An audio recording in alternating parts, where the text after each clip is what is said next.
What's up, guys? Welcome back to the channel. We are at this one spot in La Jolla. Kit recommended this place for me because it looks perfect with the bike. We're gonna do a quick monkey walk around of the monkey, because I got a lot of questions about you guys asking about what's done to it. Oh, hi.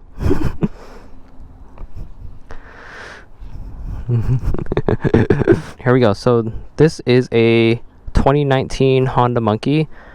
They started these out in, I think, 2018, or they manufactured them in 2018 and then they released them in 2019. So they still make them all the way up to 2024, and the only difference is like the colorways. So this is like the first generation of the Monkey, like how they painted the tank with all this stuff. And then I think they still make this red, but the design is like, I think, like a circle or something. It's like way different then, or it's like way different now. But this is a 2019.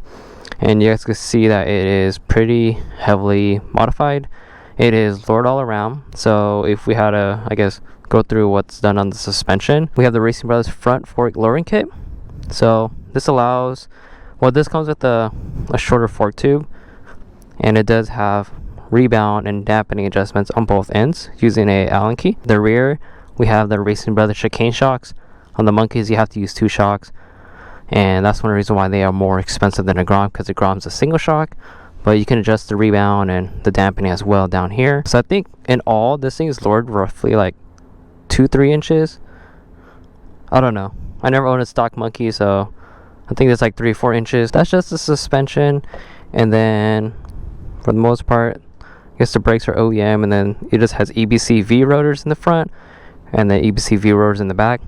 It is running ABS wheels, so these are by far one of the coolest pieces that I actually like on this bike is the wire mesh wheels. This gives it that cafe racer look, and that was what I was aiming for.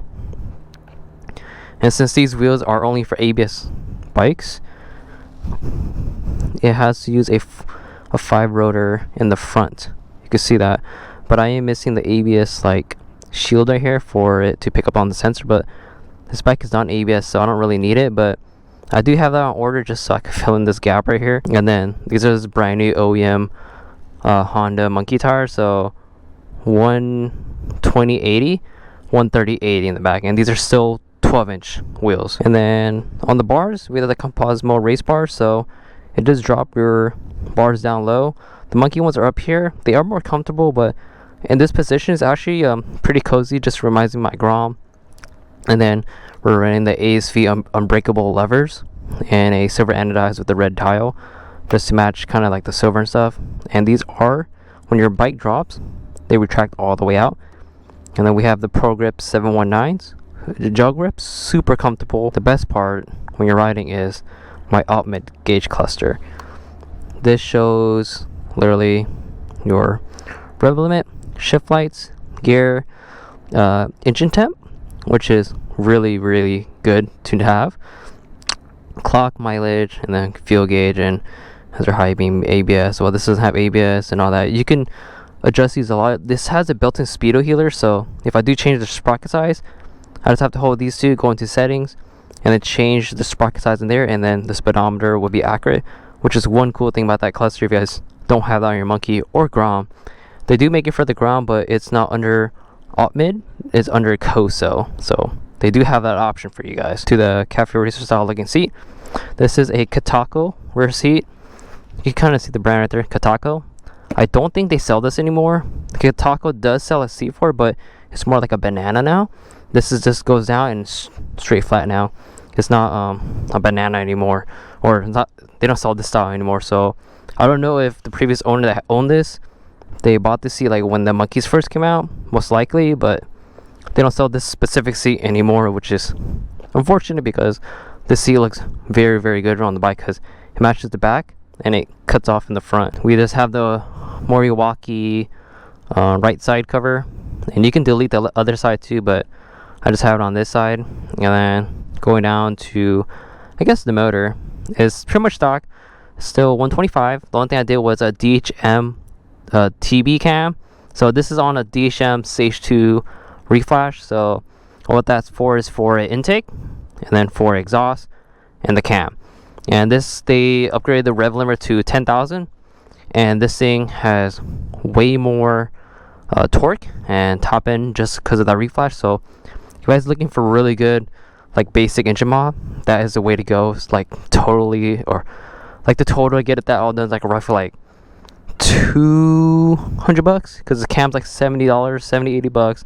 A reflash, if you send your own ECU, is only like $100. And of course you need to have a exhausted intake.